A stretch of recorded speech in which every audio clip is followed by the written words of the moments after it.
তো হ্যালো বন্ধুরা, সবাই কেমন আছো? আশা করি সবাই ভালো আছো অ্যান্ড আমিও ভালো আছি। তো আগের পর্বে ভাতিজার হাতেখড়ি ৩য় পর্ব ছিল। এটা হচ্ছে উম ৪র্থ পর্ব। যারা ১ম, ২য়, ৩য় পর্ব শোনেননি তারা ৪র্থ পর্বটি শুনুন। আর ভিডিওটি ভালো লাগলে অবশ্যই চ্যানেলটা সাবস্ক্রাইব করে দিবেন। তো দেরি না করে চলুন শুরু করা যাক। আর প্যানিস ঢুকিয়ে আগুপিছু করলে সিমেন্ট বের হয়ে যায়। তামিম বলল, কিভাবে? এখন কি করি? ভেবেচিন্তে সিদ্ধান্ত নিলাম ওকে সব কিছু বুঝিয়ে দিতে হবে। তাই ফোনটা হাতে নিয়ে ডাটা অন করে ভিপিএন কানেক্ট করলাম। এরপরে আর কি, যেটা ভাবছেন সেটাই। পর্ণ সাইটে গিয়ে একটি হট পর্ণ চালু করে তামিমকে বললাম, দেখো এটা এমন। বিবাহিত পুরুষেরা এই জন্য হাত মারে না। পর্ণ দেখে তামিম হট হয়ে আছে, বলল, কাকু আজ আবার হাত মেরে দাও। আমি বললাম, প্রতিদিন হাত মারা যাবে না, সপ্তাহে 2 দিন, নয়তো শরীর খারাপ করবে। কে শোনে কার কথা? তামিম বলল, আজকেই আর বলবো না। তামিমকে হাত মেরে দিচ্ছিলাম, ও তখন পর্ণ দেখছিল। হঠাৎ করে সেই পর্ণ শেষ হয়ে গিয়ে পর্ণ চলে আসে। তামিম পুরো অবাক হয়ে বলে, কাকু দেখো, ছেলে আর ছেলে কি করছে? এরা ছেলে ছেলে করছে কেন? আমি বললাম, এরা গে তাই ছেলে ছেলে সহবাস করে। তামিম বলল, গে কি? আমি বললাম, একটা ছেলে আরেকটা ছেলেকে ভালোবাসে, বিয়ে করে আর সহবাস করে। কোনো মেয়েকে এরা লাইক করে না। তামিম বলল, ওহ তাহলে আমরাও গে? আমি বললাম, কেন?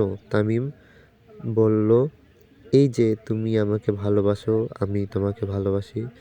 আর কিছু বললাম না। তামিম বলল, কাকু এদের ব্যথা লাগে না? বললাম, প্রথমে তো একটু লাগেই, তবে আবার অনেক আরামও পায়। তামিম কিছুক্ষণ চুপ থেকে আমার হাত ওর প্যানিস থেকে সরিয়ে দিল। এরপরে আমায় কাঁপা কাঁপা কণ্ঠে বলল, কাকু আমিও এদের মতো তোমার সাথে করতে চাই। তুমি আমাকে করবে? আর আমি বললাম, না, তুমি পাগল হয়ে গেছো। তামিম কোনো কথাই শুনবে না। আমিও হট হয়ে আছি, কি করব। এক পর্যায়ে রাজি হয়ে গেলাম।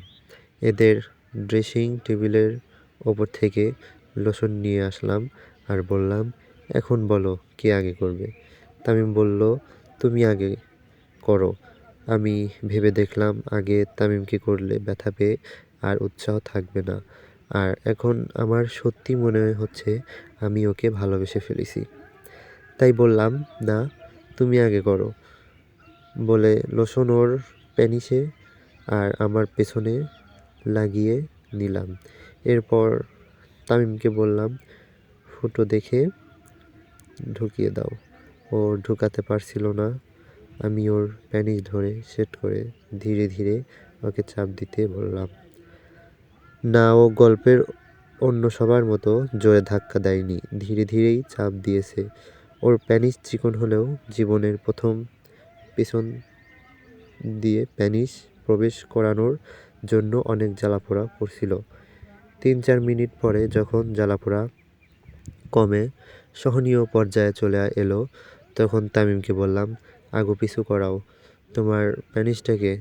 তামিম তাই করলো। ধীরে ধীরে ও নিজেই গতি বাড়িয়ে দিয়ে প্যানিস আগে পিছু করলো। তামিমকে বলেছিলাম, যখন মনে হবে তোমার সিমেন্ট আসছে, এখন ওই সিমেন্ট বের হবে, তখনই প্যানিস বের করে ফেলবে। তামিম নিজের মতো করে আমার পেছনে প্যানিস চালনা করছে, কিন্তু ২-৩ মিনিট পরেই তামিম আমার পেছনের ভেতরেই সিমেন্ট আউট করে ফেলে। পরে আমাকে বলে, আমার পড়ে গেছে। বের করার আগেই ওকে কিছু বলি নাই। আমাকে পেছন থেকে জড়িয়ে প্যানিস ভেতরে রেখে দেয়। কিছুক্ষণ পরে ওর প্যানিস ছোট হয়ে ভেতর থেকে বেরিয়ে আসে। আমি ওকে নিয়ে ওয়াশরুমে গিয়ে দুজনেই পরিষ্কার হয়ে নেই। দুজন বেডে শুয়ে উলঙ্গ অবস্থায় শুয়ে আছি। আমি তামিমকে উত্তেজিত করার জন্য ওর ঠোঁটে কিস করি। তামিম প্রথমে বারণ করলেও এখন রেসপন্স করতে শুরু করছে। আমি ওর ঠোঁটগুলো, ঘাড়, বুক, স্তন সব জায়গায় কিস করতে শুরু করি। কিছুক্ষণের মধ্যেই তামিম পুরো হট হয়ে যায়। এবার আমি তামিমের পেছনে আর আমার পেনিস লোশন মেখে ওর 2 পা উঁচু করে ধীরে ধীরে পেনিস ঢুকাতে শুরু করি আর ওকে কিস করতে থাকি। আমার পেনিস একটু করে ঢুকছিল, তামিম একটু করে সরে যেতে চাইছিল। আমি ওকে সময় দিয়ে দিয়ে পুরো পেনিস ঢুকিয়ে নাড়াচাড়া বন্ধ করে রাখি। তো বন্ধুরা, গল্পটি কেমন লাগলো? ভালো লাগলে অবশ্যই চ্যানেলটি সাবস্ক্রাইব করে দিবেন এবং লাইক দিবেন আর পাশে থাকবেন। আশা করি সবসময় থাকবো। তো সবাই ভালো থাকেন। আল্লাহ হাফেজ।